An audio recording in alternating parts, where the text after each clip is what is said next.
Go ahead, Apari Mohammed. Hello, good morning, madam. Good morning, sir. So, madam, please, from what I read from Rousseau's, and please, the name right? Rousseau. Rousseau. Jean-Jacques Rousseau. He's a French guy. Okay. Rousseau, yeah. Jean-Jacques Rousseau. He said that the invention of private property has made man very greedy. And so if we don't have a kind of an authoritative body to regulate the ways in which we acquire our private properties, it will lead to exploitations and all of that. Thank you very much. Any addition? I suppose people are waiting to hear me go through all that I have given you already and then come and tell you what was in the reading. Unfortunately, that would be a big disappointment. We will not run the blended mode that way. If we did that, then we won't be able to train as well as a class. This is a third level course. So we want to encourage, reading, especially when we are dealing with a narrative. It's a story that has been written. Then we can engage the discussions to elicit content that is relevant for philosophical deliberation.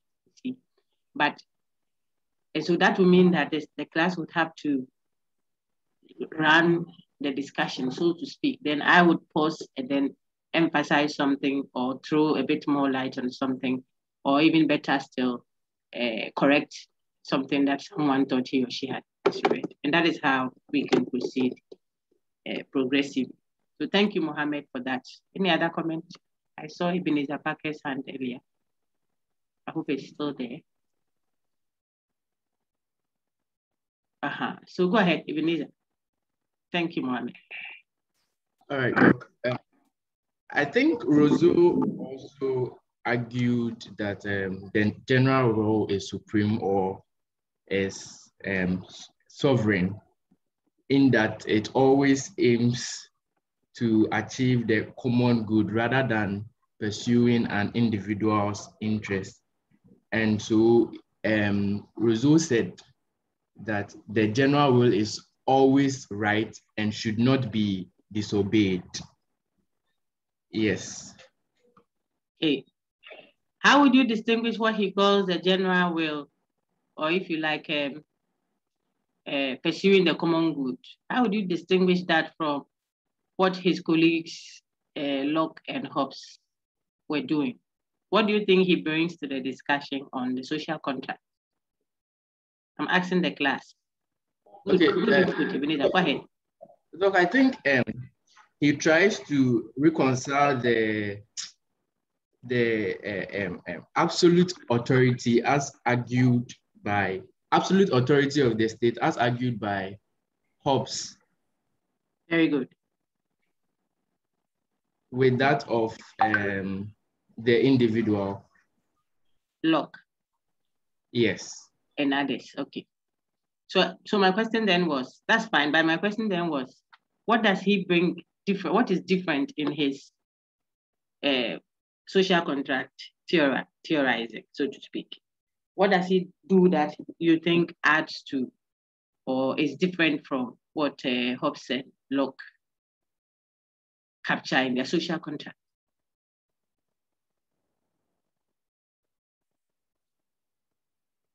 Okay, so I think that just to give you a lead, you would see that Hobbes emphasizes the authority of the state. And then he even goes further to say that we are not in contract. The state is not in contract with us. The state, whatever the entity is, some think of it as a monarch. The monarch is not part of the agreement. The monarch is outside of the agreement. If you look at the DP that I used for our platform earlier, I don't know if I still maintained it. You would see a being that is holding the scepter or something, supposedly representing the Leviathan. He has absolute authority. In Hobbesian terms, this being has, or this entity has absolute authority, and you don't want to question that authority insofar as you seek the preservation and protection of the individuals that constituted it. So the entity is not in contract with its subject or citizens, so to speak. That is Hobbesian. But see what Rousseau brings in his rendition of what a social contract is.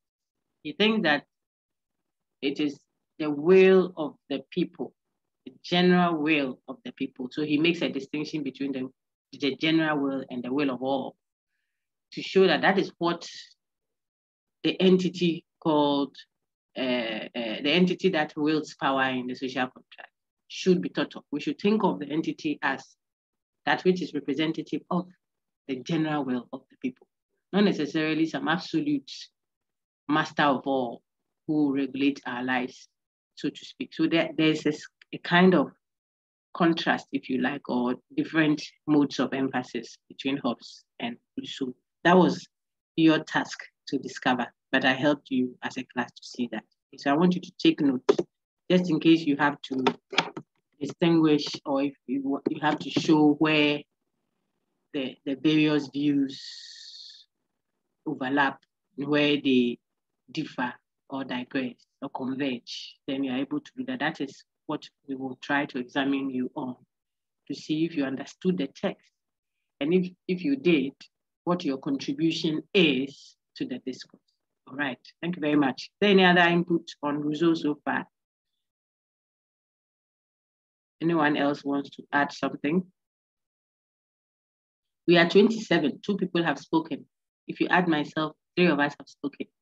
So we still have quite a number of people to hear from. Kindly raise your hand and give a comment if you have any.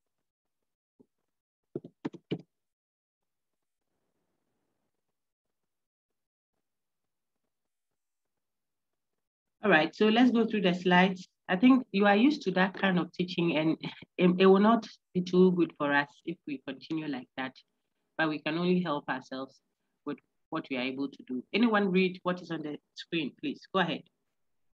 Just unmute and read if you think you are able to.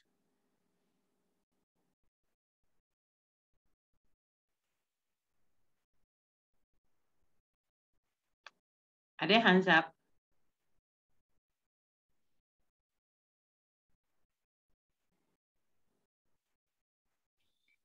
Rousseau's theory of the social contract is based on the principle that man is born free, but everywhere he goes, he is in chains. Let me explain that quickly. Thank you, Mohammed. The name is Rousseau. Okay, it's a French Rousseau. name. R-O-U, like whatever. Rousseau. Rousseau. Yes, Rousseau. Jean-Jacques Rousseau. Rousseau. Locke. Hobbes. Locke and Hobbes are English, so it's okay for us. But this is Rousseau. Rousseau. Jean-Jacques Rousseau. Rousseau. Now, the gentleman says, we are born free, naturally, but we are everywhere in chains. We are born naturally. Please take note, because right after the session, I'll take feedbacks from you on Jamboard. You submit, and because we can't do it in person. Your main campus colleagues already did some in-person assessment that we have put down. Okay, so I don't know. I really don't want to stress you too much, but I have to encourage people to read. I have to prompt people and do all I can to make people engage content. Otherwise, people will just relax behind this online thing and much will not be achieved content-wise. So please, let's see how we can work around it. I may take feedback by chat room or something, but I will definitely take feedback right after the session. So I need you to engage what we are discussing, in addition to what I presuppose you would have done. This is the 2nd week already. Okay. So I'm saying that Rousseau says we are born naturally free. Man is born free. But everywhere, that freedom is not actualized, because a freedom that has no limitations ends up being meaningless. If you are so free to eat whatever you want, then you may end up eating poison and even shorten your life. So the freedom that you are supposed to have, which is supposed to be something to be excited about, may end up yielding nothing. If you are so free to choose what you want to do, to choose where you want to sleep, I mean, that kind of limitless freedom really puts us in chains, argues what Rousseau. That's Rousseau's argument. And so the natural freedom that we have rather imprisons us. That's by implication what he's saying. Man is born free, but really it's everywhere what in chains. Go ahead, sir. Madam, please, I have a question. Go ahead, before sir. Yes, please go ahead. I saw your hand up. Yeah, go ahead. So, Madam, please, my question is that in most times we tend to confuse freedom with variety.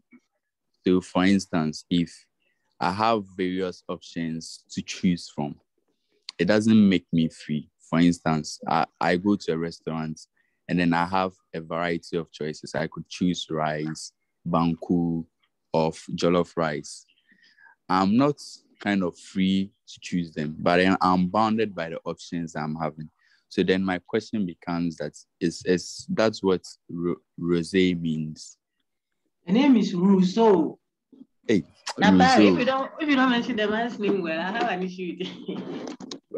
Rousseau, no problem. Write it in a way that you'll be able to sound it, but you know the correct spelling. But you can spell it R-U-S-O, Rousseau. No, R-U-Z-O, so that we can easily pronounce it in our mind. Rousseau. Now, Rousseau. Yes, please. The capacity to choose is what is being defined as freedom here, not the options, you see, but the ability to choose. So you have rice, banku, what have you.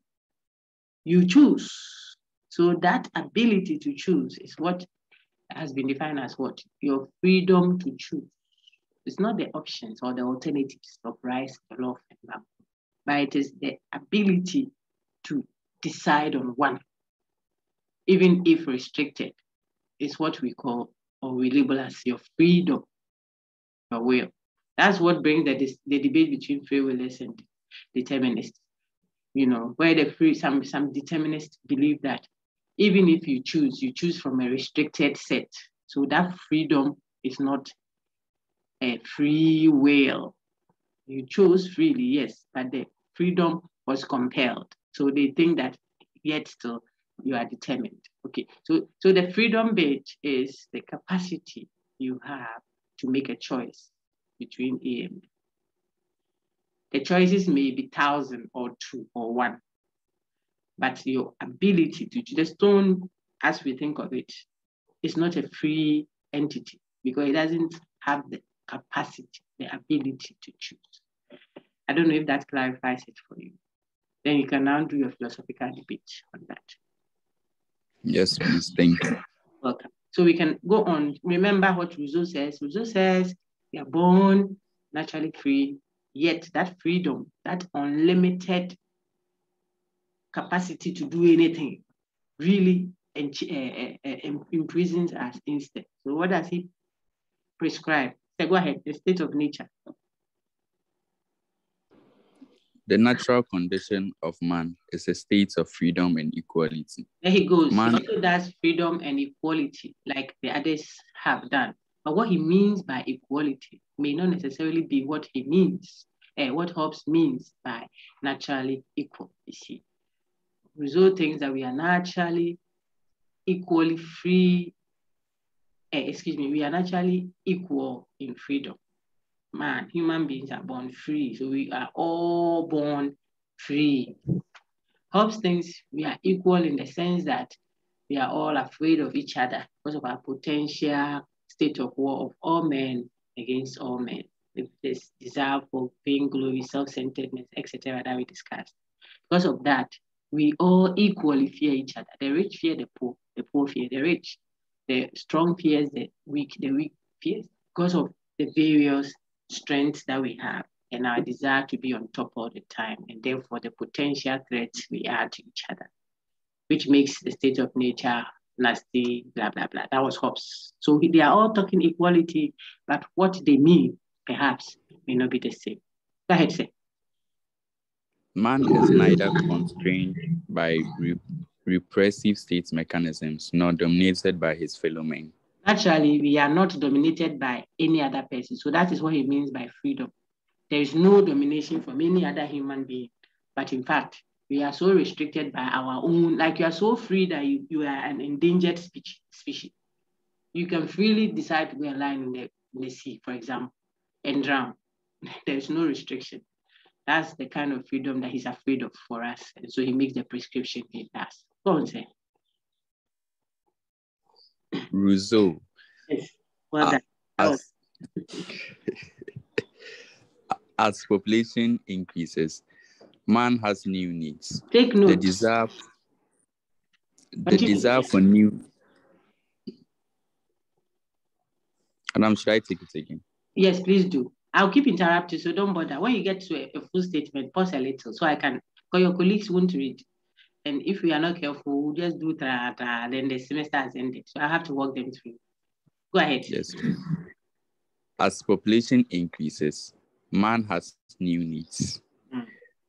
The desire for new needs leads to exploitative relationships. The point is, if the population wasn't increasing, then there's more, the economists will have something to say about this. The political scientists will have something to say about this. The sociologists will have something to say about this. We are treating the content philosophically. So it is the philosophically interesting bits that we will stress. And that's why most of the narratives are not of interest. Even the lawyer, the legal brain, luminaries will have something to say about the social contract theories. Now, our bit is the philosophically interesting component. So we try to sip those ones out as much as possible and then trash it out. You would see that if the population hadn't increased, population here referring to in relation to what we need and what we have. It could be water, it could be electricity, it could be the sun, it could be, readings for the course, it could, depending on the need and the supply. Remember, it comes to demand and supply. When there is increase in demand, according to Rousseau, man would have new needs. And anytime there is that new desire, I used some funny examples at the lecture yesterday. If you start having new desires, Adam and Eve were doing so well, according to the Bible, until someone desired to taste the other one, the other tree. They had all the other trees in the garden, until the desire, the need to taste something else arose in man. As soon as that happened, we want to exploit, we want to take advantage. That's why people rape. That's why some wives have issues with their husband. That's why some husbands have issues with their wife. That's why some politicians will have to now start opening accounts somewhere. It is the need to do something other than the norm, given that population has increased. Given that the population here shouldn't always be the way we think of it, as if people have become plenty. But what you require relative to what you have has increased. Okay. And if that happens, this desire for more, it will lead to exploitation. You will exploit others. You will take advantage of others. So one person can come and say, the whole of this part of the natural resources we have is mine. And the 9 people left will now share that small portion left. That, according to Rousseau, if you look on the screen now, is the beginning of social inequality among human beings. The invention of private property. Let me highlight that for you to see. When I say this is mine, it is private to me. It's no longer a public use. It's not open to everyone. I mean, if the coconut is hanging on the tree somewhere in the bush, forest somewhere, uncultivated, it just came naturally. We don't have an issue until the chief or the strongest man in that area takes that whole land and says, this place now is mine because I have come to read it, or something like that. When we develop it later, you may see what Locke says that, well, of course, if I added my labor, then it is no longer public property. It has become mine. Even though it was open to all of us, the fish was in the sea until I cut it into pieces and canned it into sardines. Now you can't say this one, God gave it to all of us, so we must all enjoy. No. I have added labor. That is Locke when he develops the private property thing to make a case for blah, blah, blah. We'll get to that, hopefully. You should be reading. You see, I want us to read so I can easily relate content. But back to Rousseau. Rousseau says, the day that I said, this is mine. You see, he calls it an invention. You invented it. You created it by claiming that this property is mine, which it is. Something that was open to all of us now becomes mine. There is a boundary to the sea, but no human being created the sea, so to speak. But there are boundaries. You can't even fish beyond Ghana's borders. You know, if you go beyond that, there are territorial issues that will arise. Now, Rousseau says it is this invention of private property that paves way for social inequality among men. And I don't want us to speak paved like I've done on the screen, because that suggests some past tense, something that happened. It is a continuous present tense. In other words, an imperative, something that continues to happen. Anytime private property issue comes up, it generates social inequality. And therefore, greed and vice and vanity arise. These are all on the screen. You have the slides. Let's move on.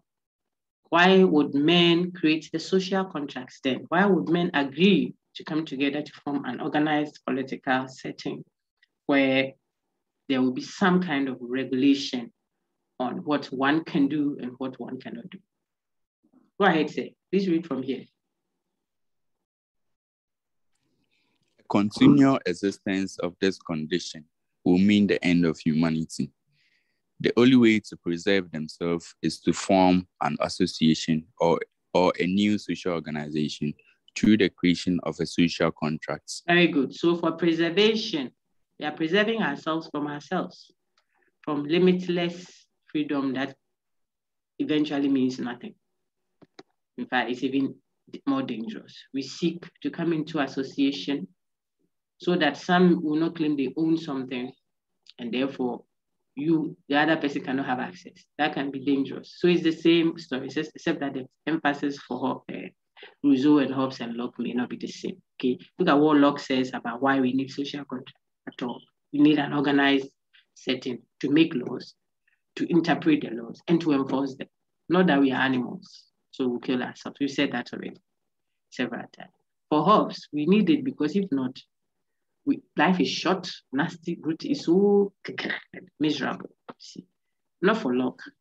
For Rousseau, we need it so that we can actually be free, because the kind of freedom we have naturally is not meaningfully free. If you are taking notes, I'm sure you would have written some good stuff down already. Okay.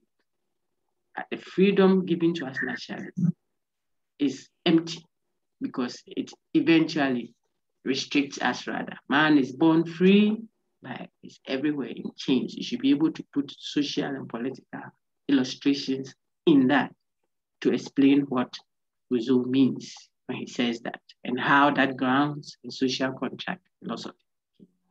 The same is happening here. So preservation, we associate with others to form a new body politic. We'll see that in a minute. So that will be a stronger whole one together. And this association is, please read, sir.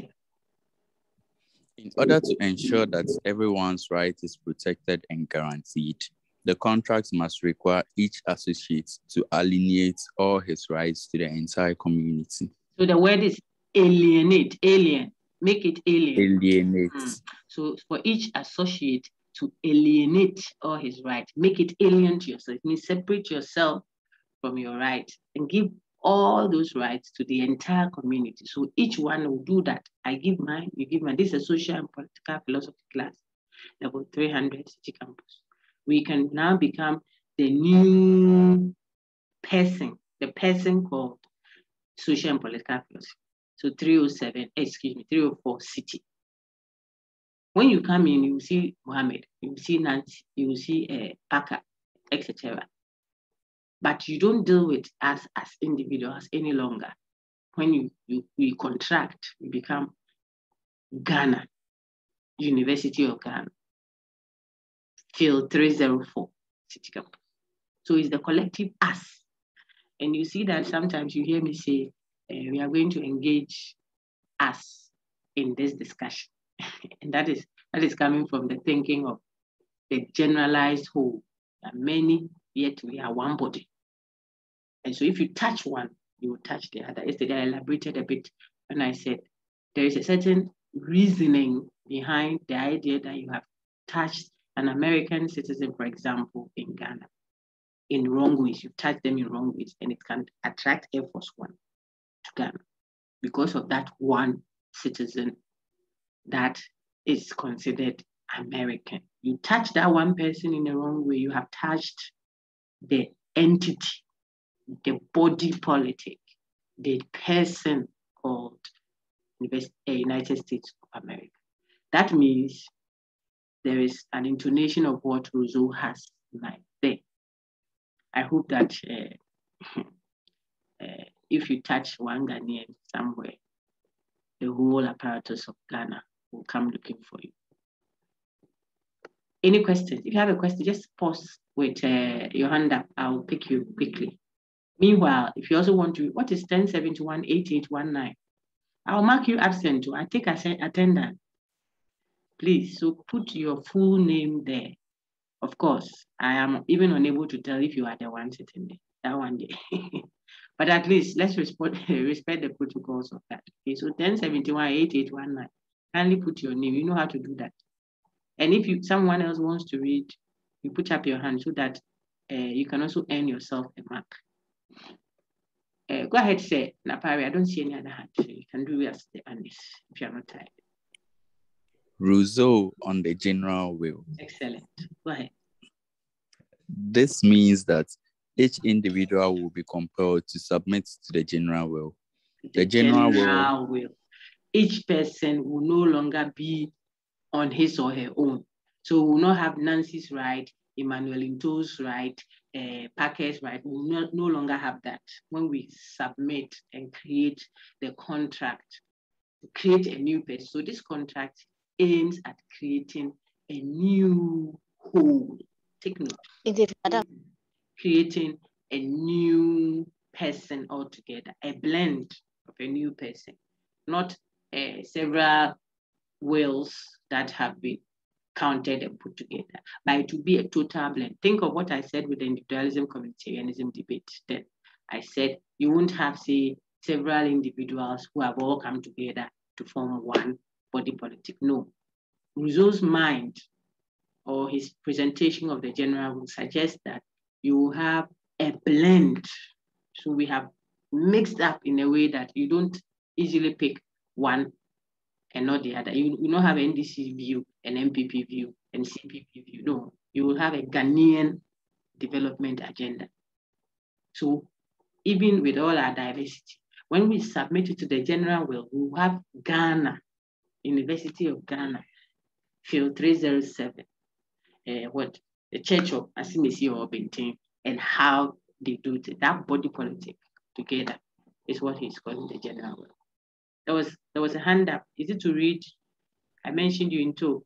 Then I think I heard a lady to speak. Into, is it to read for us? Yes, please, madam. Go ahead. Thank you, Napar. Thank you very much.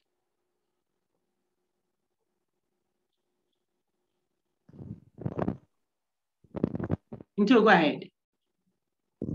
This means that each individual will be compelled to submit to the general will.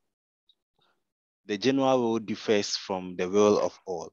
What's the difference? Go ahead, show us. Read. The will of all is the sum of particular wills or interest of each individual, which by its nature tends to be partial. Because we will be counting what Napari said, what Into said, what Ablo said, what Adams Moro said, versus what Ikuyamansa and Ampon Patrick said. See, so we will count. Rousseau doesn't think that is what should constitute the general will. This second one is just the will of all. So we count what all said. So if 80% says something versus 20, we will choose that and we'll call it majoritarian and move with it or something like that. He wants us to have a will that represents the collective us. So you do an extra work. There's the need for consensus. The people may not even support what we call a minority, may not support the view or may not support that constitutional provision or something. But you listen into what they have to say and rub it in a way that by the time we arrive at that decision, it is collectively held. So look at what, say, read the next one, the general will. The general will is the collectively held will that aims at the common good or interest and tends to equality. Yes, it aims at achieving what we call equality. Unlike the other one, which will be partial. So you would have to read a little bit more if you want elaboration. But he's advocating for a general will. It means we will pursue consensual decisions. We will continually give emphasis to the view that is unpopular amongst us. I mean, there might be others who say, no, we think it should be this and not that. You want to find out why and rub it in. Not that 50 plus 1. So that is the will of all. Majority represent all. But they are going, no, that cannot make me identify with that collective. I'll be in it, but I will not identify with it. In fact, I'll be looking for its downfall to show that I told you so. But if we can reach the level, you can do that comparison now in your mind's eye. You can do a comparison between, say, the traditional king of Asante King or Ghana or Achim, for example, saying that today we are all going to do communal labor to make sure that so and so is done. How the people who identify as, say, Asantes would take that word and run with it, generally speaking, compared to what will happen if our Ghanaian authorities, so to speak, make that. It should tell you that the sense of collectivity, the way we feel a sense of belonging to the ethnic or language groups, it's not the same with how we associate with the higher political body. What could be wrong? I mean, if someone spoke against the Ashanti king or a religious lead, like our religious leaders in the country, both Christian and Muslim, see how the people that identify with that collective, the word is identify. So recall my paper that I gave you last semester on rationalism. I think I gave you that. If I didn't, I can always lead you to it. Multiculturalism and the notion of cultural identity. It's a question of the people feeling a sense of identity. So they hold that attachment. They feel the attachment to the whole. It is so important. If you didn't get anything at all from Rousseau, that's what he's pushing for. Let the people feel that they belong. You don't force people to, by vetoing, by becoming Leviathan and, forceful, by using all the maneuverings. No. Let the people feel that Ochimai, and the person may not be in Ghana. Ochimai is an Achim, is another way of expressing Achim. Okay, the person may not be in Ghana, may not even live in Ghana, but he or she thinks of himself or herself as Ochimi.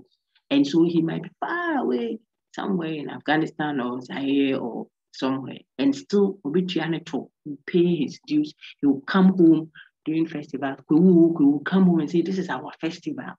He will not be happy the way that guy spoke against the king or the chief of the place that he identifies with, because he sees himself as part of that collective called the person. Do we have same for our politically created societies at the metanational level, Ghana, Nigeria, etc.?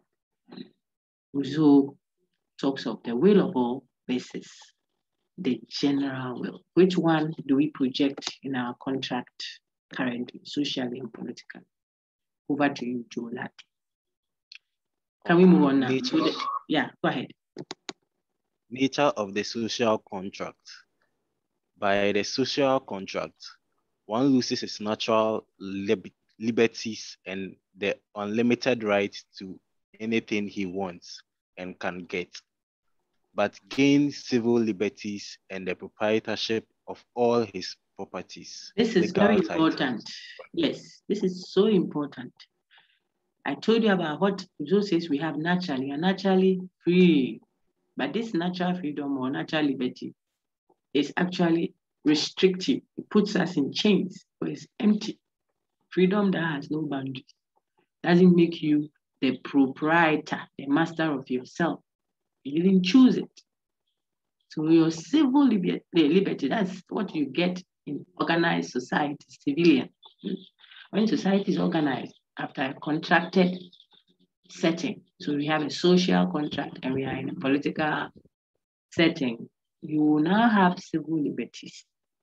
You know that you may not be strong, but no strong person can just walk into your compound and start harvesting your crops or start taking your TV and your flat screen because you are weak. No, because you have certain civil liberties guaranteed in a contracted setting. Therefore, you become the master of what you own, become the proprietor of what you own. You may be the youngest in your father's family, Joseph, but you will be the master of your stuff. No one can come and use any bullying tactic against you. Okay, so you lose the natural liberties that are, I mean, you can freely rape anybody you want to rape. You can eat and get so. Some people go to people's functions, and because the drink is free, and they are not alcohol, they drink her to the lock because it's free. Natural liberties can kill you quickly. You see, but so you will lose that kind of empty freedom that has no restriction and gain what Rousseau believes is rather meaningful liberty, which makes you the boss of yourself. When there are rules and you choose to obey it, you become the boss. It is the rules that define your bossness. We'll get to that. I told your friends also, when we look at Wolf, the next one on autonomy, Robert Paul Wolf's discussion of autonomy, the master of yourself. The fact that you obey someone doesn't mean you are a slave to the person. In fact, it will seem then that you are rather a master of yourself, or you chose to obey. So you still have your proprietorship in mind. You can choose to enter the lecture or not. The IA will start at 10 o'clock. If you come in late, I'll sack you. Now you become the boss because you choose whether you will come in early or come in late. So serving, being subservient to someone does not make one any less a proprietor. In fact, that is a prescription of one who is a proprietor of his life and properties. And so if you decide not to obey the general will, we will force you to conform. We will force you to conform. I'm sure you are looking on the screen now. All these are with you already, so we don't have to see it again. The civil liberty is more stable. The other one is unstable. I told you the natural one is not stable because it rather restricts you. Say, read this. We are still on Rousseau. People made me do all the teaching. One. In a civil state, man also acquires moral liberty, which makes him truly a master of himself. Very autonomous. Good. Into bracket, autonomous. Thank you so much, sir. Let me take David upon Jima. David, continue. Madam, is a question. Okay, go ahead. Yes, my question is just the last statement where he says that if you have if you are able to choose or decide on which one, for example, to obey,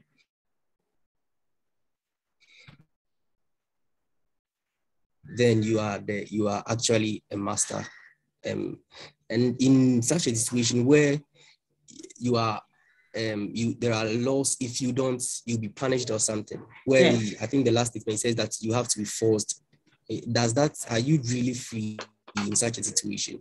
When because I tell you to sit whether down, you obey or not, you'll be forced. Yeah. So No, are you really free? But you choose to allow yourself to be forced. That's the point. We'll engage it a bit more when we look at who wants to ultimately leave the decision of morality at your doorstep. Nobody should say it wasn't my fault. So the way my father treated me, if it wasn't because of this, I wouldn't have done this. He said you are the master of your life. You're autonomous. We'll get to that. But even at this level, I'm saying that when someone forces you to do something, you choose to allow yourself to be forced. We are back at Ortega. If you recall the little Ortega we did. Man has no nature. Man is compulsorily free. Choosing not to choose is itself a choice. So you may be forced to obey, but you choose to allow yourself to be forced to obey. It's a choice. That's why man is the master of himself, argues Wolf and the others. We'll get there. Okay. But I just responded to that. Right. There any other comment or reaction? Why do we still have 1071 8819? Please select it, choose the arrow that points right. You know what I'm doing? I'm taking AU records of those who are in the class. So kindly obey and do as I've said. And that will make you a master of your own life. I tried doing it. It changed and it came again. No, you are not doing it right. So try and do it. Okay. Select it. Look at the right arrow by the rename to allow you the option to rename. Then you write your full name, please, and then it should work. Try it the last time. Let's see. I see Emmanuel. Forgive me, I can't pronounce your name well. Jamma. I hope I did well with that. Maxwell Akosa. If you write Priscilla, I will skip it and go. Richardson is not a name, respectfully. There will be several Richardsons in the system. Okay. Now I want to take Felicity, read for me. Felicity Amwedu Arthur. Take note, in a civil state, man also acquires moral liberty, which makes him truly a master of himself. Truly, it means the original one is not a true one. Continue now for me, Felicity. So whoever refuses to obey the general will shall be compelled to do so by the whole, because doing so is forcing him to be free. Excellent. That is why when you go and take what is not yours, we will show you that you shouldn't do that. We are making you a master of yourself by forcing you to learn to obey rules. Those of us there, I'm with you. So if you go and post what you shouldn't post on a platform, we'll take you off and send you a love letter personally. So you come to yourself and then make amends. We will compel you to be free. You see, that's what Rousseau says, because what you are without rules is not actual freedom. It's actually imprisonment. When you are lawless, you see when we say lawlessness, when there is no law, you are lawless. There's no meaning to the choices you are making. When we put rules there, that is why there were rules from the garden until now. You can't be a human person, rational human being like that. And then you are lawless. There is no law. It will make your freedom empty. So Rousseau says, we will help you by compelling you or forcing you to be free. A meaningful freedom would have restrictions. I could ask you a question. According to Rousseau, Jean-Jacques Rousseau, man is born free, man in the generic sense is born free, but everywhere in chains. With practical, social, and political illustration, explain what it means. If I say explain, it's one of the low-level kind of questions. It's not anything demanding. Okay. But I could say create a scenario that expresses Rousseau's claim and critically react to that situation. then you would have to create. So that's not the time to come and remember what Rousseau said. You would have already known what Rousseau said in simplified form as I'm trying to present it. And then you can now create a scenario that shows that. I just gave you several, in our elaborations. Now it's time for you to think and bring out you, and then you react philosophically to that.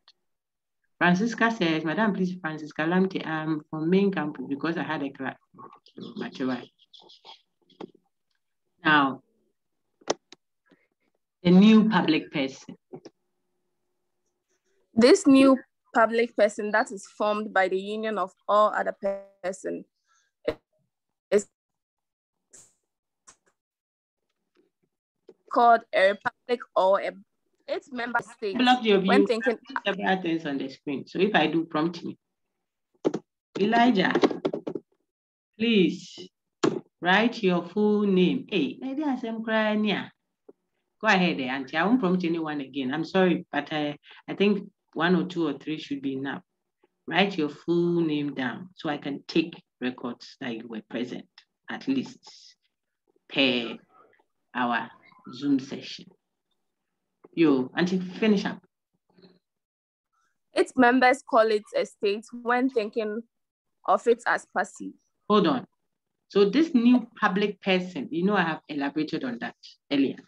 The new entity created is a collective person, the new entity of Nancy, Charity, Napari, all of us on the platform that have come together to form the body politic called Field 307 City Campus. That is a new person. So we can say the University of Ghana has indicted someone or has interdicted someone. Where is the University of Ghana?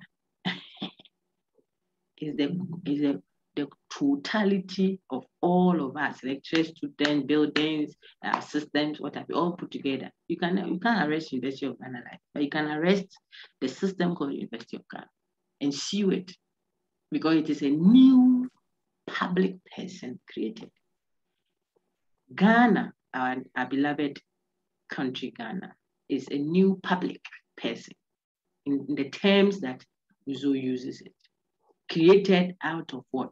The association of several individual wills, which have been merged and forged, if you like, into a common will. So banchen board, there's cassava, there's plantain, but the two have been blended in a way that now you can take the individual wills out. What you have is the Ghanaian will, the Ghanaian constitution. That is what binds everyone. Now, if you got that, then you can now see the labels that are used to describe this body politic. And at what time? I told your friends yesterday, if you're a child of God and you stand before God to pray, your posture is different from when you stand in authority to claim that which is yours from the enemy. It's the same you, but what you are when you are dealing with the enemy, and what you are when you stand before your Father, and what you are when you are feeding the flock that He has given you, physical or spiritual, are different. So your identity must change. Think of it this way. I'm your lecturer, but I'm also my children's mother. I'm my husband's wife. I'm my father's daughter. He can tell me, count in a phone, come on, sit down over there, and I'll sit. But when I come to class, I also come and throw my pressure on you. Everybody sit down, and you sit. Because I have several things to several people. Depending on which aspect of me that is working at what time, I can activate certain things and deactivate certain things. If you get that small illustration, bring it to the setting of the political, and you understand why the members of that body politic, the new entity created from the association of several individuals, they call it a state. They're talking about a political entity now, okay? So they will call it Asante State, Gas State, Ghana. They will call it a state. The members will call it a state. When we are thinking of it in a passive way, passive means it is not acting, it's dormant, it's docile. We will call it a state. But when we want to activate Ghana, we want to talk in the active sense of it, Ghana in relation to others. We are talking active. We say Ghana is a sovereign. That is why, if you recall, former president of blessed memory, President Atta Milstead, he said in response to some reactions that were coming from our friends from out there, he said, look, Ghana is a sovereign state. And that brilliant ex-president, Ankrata, was a legal luminary, a law professor. So he knew what he was saying. He was telling them that, my friend, you're not just dealing with the state Ghana. Ghana is sovereign. We wield a certain authority. So, child of God, you want to stand before your Father and you raise your hand and worship and succumb to his mercy and all that. That's true. But when you stand before the enemy, you have to act. Otherwise, the enemy will act. You see. So those who you are sovereign in that sense of it. So you speak that way. You activate that, and those who can understand, they know what you are saying. So when he says that, that Ghana is a sovereign state, please let us make decisions as a sovereign nation. We may not have all the dollar that you have, but we have a sovereignty that you must respect. And there was silence when that imposition was coming in. David, just a moment, that's David upon Jimmy's hand.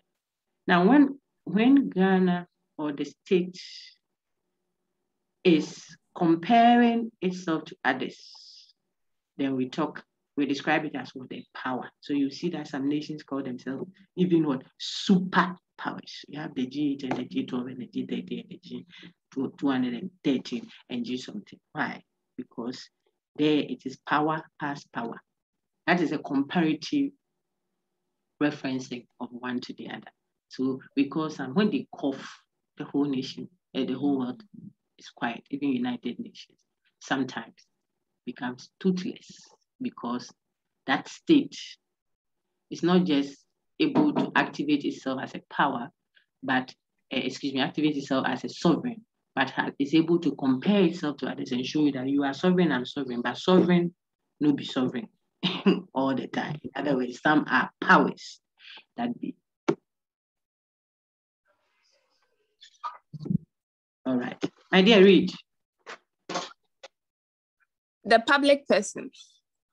Those who are associated with it are collective. Apologies. My dear, let me take Jimmy's question first. Okay, Madam, please, my question is in when I remember when Barack Obama came to Ghana, there were times that people said America had come to Ghana. And also, for example, the very example you gave where Professor Mills indicated that Ghana is a sovereign state, it appeared as though Ghana had spoken and so the issue had been resolved. So my question is, can a person be a representation of this new public person we are talking about? Can one person be a representation of this new person, sorry, of this new person that has been created? I think that your question is even self-explanatory. You said, can that one person be a representative? If the person is representing there, why not? I mean, does Rousseau respond? Like, does he have a response to that? What do you think? What does Rousseau think the general will represent? The collective us. So if you ask your class rep to come and make a case for the class, he doesn't stand as a Packer. No, he stands as the face of what? Field 304 City Campus. So I cannot use perhaps my personal issues be that I may have with him to assess the situation. He didn't come in his own right. He comes representing the collective whole. And so we can have representation, but the representative would have to know that I don't stand for me. So please let's be patient. You know that this is a Ghanaian thing. It's my hometown president. Which hometown? You came to represent all of us. I don't know if that helps out. Rousseau will push that, of course, we can't say the whole, individuals that have come together to form the body politic should go and meet Obama. where will we meet? So there has to be representatives, but they should represent, look at the name, the view of the collectively held body politic. And if that is being done, then we are feeling what Rousseau started. Of course, now we are even talking consensual democracy and whatever to augment and to fill in what Rousseau projected. Okay. I don't know Okay, if... Madam. Yes, go ahead. This is a follow-up to it. So since a person can represent the states, yes. at what point are we able to differentiate between the person's own will against the general will? At what point are we able to differentiate between that? Person's general will, a person's will is part of the general will. So okay. That is why, yes, it's part of it. I as the rep, Ebenezer Parker as the rep of the class also has his individual will that he has submitted to the general will. So now when he comes, he's speaking the general will. It doesn't take away his at all. That is why we have a challenge. When people go and they are projecting their will, the DC goes and he's projecting his political party. Why? So that is the example I want to give. Exactly. But that is why Rousseau says it's not the will of all per se, but it is what we have agreed. So you have to see that it's a linguistic something. No, he has to go and project what is Ghanaian, regardless of your background, religion, where your mother or father comes from, who is your girlfriend and who is going to become your wife. They don't come in. What is the 304 position? You see, that is what we project, so that if you leave the seat and someone else continues, it is still the 304 view. That's what we are working towards. And we are hoping that our politicians and our sociologists and economists and all will help us. We are doing the philosophy bit of it, but that's what Rousseau is projecting. Okay, not my will, not what fits the subsection that I am connected to, ethnic or academic or whatever, but the one that is Ghanaian, and that can be very vague. Okay, that can be very vague. What is the Ghanaian view? Education or health? Because the resources are limited. Remember, Rousseau admits that. Okay, so I answer that it has to be the will of the whole, not the judge sitting in the seats prescription, but what the Constitution just means what we have agreed to guide us. So we, the people, will the power. When we go to I think we have 1 or 2 slides left. You will see some things that Rousseau says. We don't want a master to come and sit on our neck. We don't want a leviathan. We, the people, rule. But we rule by submitting all our wills to a certain collectively held will that we all have. Think of it like a national agenda or a national view or a holistic view that grounds and guides our deliberations and our options as a nation. Go ahead, Emmanuel, into it's a question. Madam, please, you were talking about the Constitution. I want to know if the Constitution is not a general rule. What do you think? Are you speaking about a specific constitution or all constitutions? Like, I mean, the Ghana's Constitution. What do you think? What do you think? I want your view. For me, I think it's a general rule. Why? Why do you say so? Did you hear about the Constitutional Review Squad? Everyone, yes. Recently, yes. Yeah.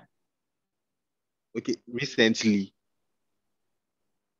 No, please. Even for elections, we are asking for some changes in how we do our elections in the nation now. I'm sure you heard it. Yes, please. Yeah. So it means that if we even accepted what we were working with, we have issues with it.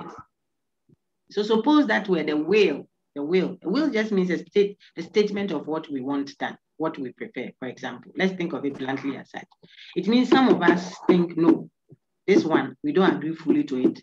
How can that be the general will? As we speak. So, madam, please, so let's say the rules of University of Ghana Legon. Yeah. Then I can say that's not a general rule. Yes. Why? Why?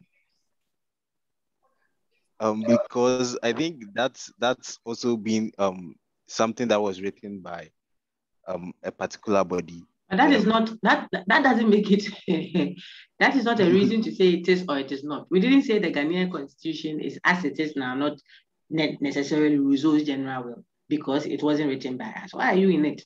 Remember what Locke said, you either tacitly subscribe to the will, the constitution, or you expressly do. If it's marriage, you go and stand in public and say, I do take the Mansa as my beloved, blah, blah, blah. That's express for everyone to see. But if it is being a citizen of the nation, even citizen, you get passport. But you have stayed here. We will look at Quito. I said it in the other lecture. The Socrates death sentence thing. So the group, those who are in the group for Quito, I'll open the assessment hopefully before Monday. So you submit. You submit your assignment 1, then we'll prepare that Quito and Martin Luther for week 4. I'm just trying to say that you will see a scenario of a tacit admission of the constitution. If you accept to enter into University of Ghana, you have accepted its rules.